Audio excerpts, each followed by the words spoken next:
is learning, very sadly, that imported fuel is disruptible fuel.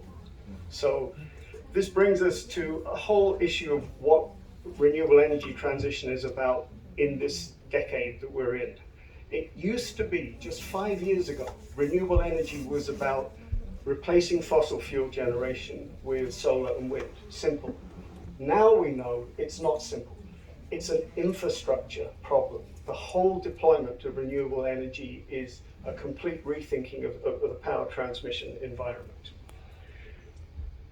All of that points to policy. It has to be managed through policy. It cannot be left to private investment to manage an infrastructure development. I live in Texas right now, the great state of Texas. Last year, Texas experienced a massive power grid failure, complete failure of the system. The cost of that was $195 billion. Over 700 people died as a result. It wasn't all due to renewable energy penetration and frozen turbines. There were a lot of technical factors, but ultimately it was a policy failure. It was a policy failure in economic terms, humanitarian terms, and political terms that is still playing out for those that were in the leadership at the time. There's a big warning there. So what we've seen with the war in Ukraine, things like what happened in Texas, Australia, that power resilience and energy security now become very important in power planning. It's not just the economics. Fuel supply, adverse weather events, drought, even things like fast EV charging, loading the grid, can really undermine the resilience and the sustainability of secure power.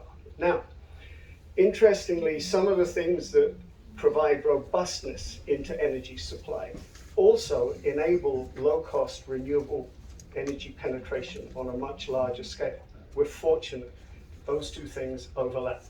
But it's proving to be the case that energy storage is one of the most highly influential factors in energy production and infrastructure for this decade. So I'm going to talk about energy storage because it's something that Vietnam can do a lot very quickly on in terms of policy.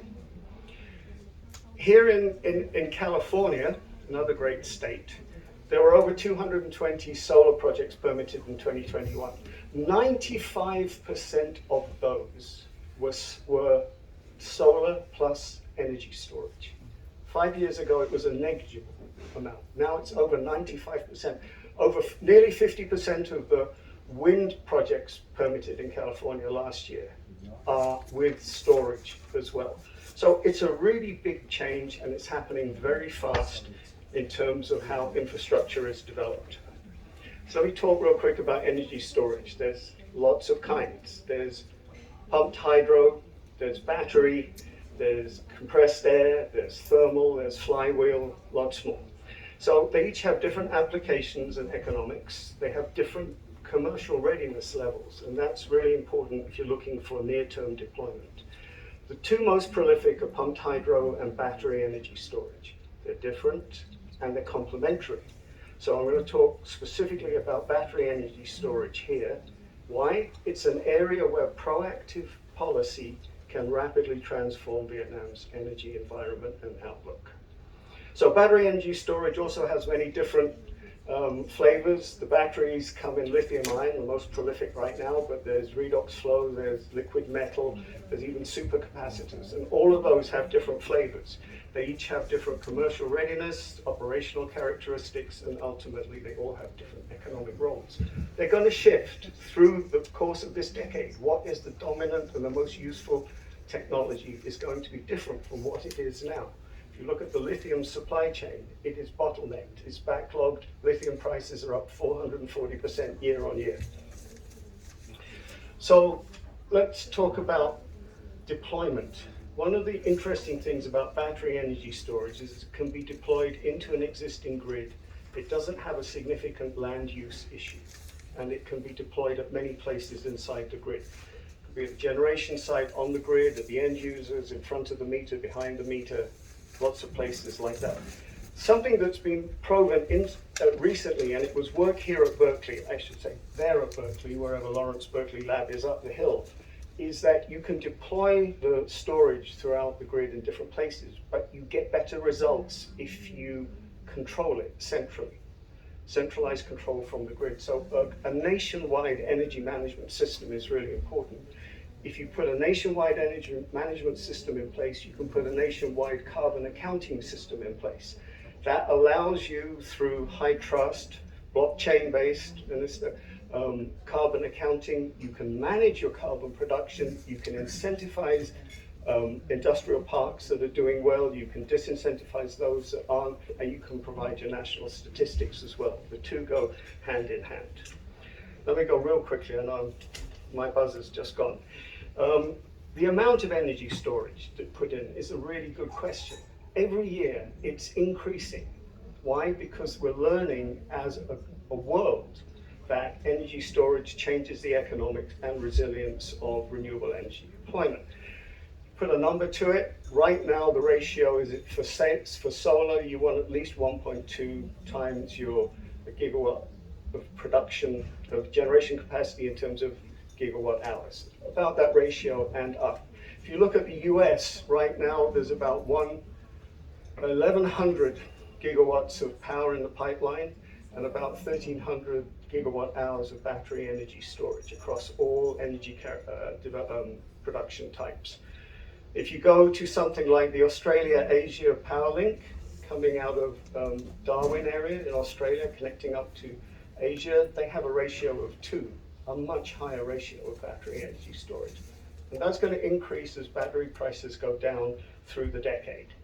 So one last thing I'd like to say relating to policy, the deployment of energy storage, just like with renewable energy in general, its deployment and penetration depends on policy. In highly regulated environments like China, they're mandating battery energy storage. Look at the Inner Mongolia Power Development Plan and things like that. In the deregulated environment, the financial incentives are coupled with investment tax credits. One thing for sure, energy storage can revitalize solar, incentivize new solar deployment going forward on a large scale. But in terms of grid stability, you don't want to leave that to incentives. You want that to be centrally funded and managed because it is strategic. You don't want to be exposed to another Texas-type grid failure in your environment. So let me just summarize. Vietnam has a very beautiful problem ahead in strong growth, and it needs people, energy, and a data infrastructure to support that. There's also opportunity to revitalize the current solar industry, all the investment in place in Vietnam as well. And the change of the decade in energy deployment is very much centralized on all kinds of energy storage technologies. And we're looking at energy storage technologies across the spectrum. We also look at the supply chain to make sure that there is minimal political risk in committing to battery supplies, gravity system supplies, and things like that, that Vietnam can be independent and robust in building out its energy storage. And it can be done very rapidly. The other thing is that energy infrastructure and energy storage in particular, we're going to talk about data centers now. Danny and David are going to talk about that. They're very closely coupled. The very high power data centers are very energy intensive. You know that well, right?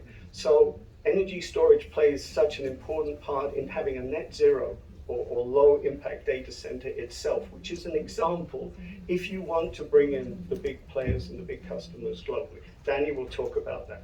So if we had more time, we could talk about green hydrogen and lots of other things, but thank you very much. Appreciate it.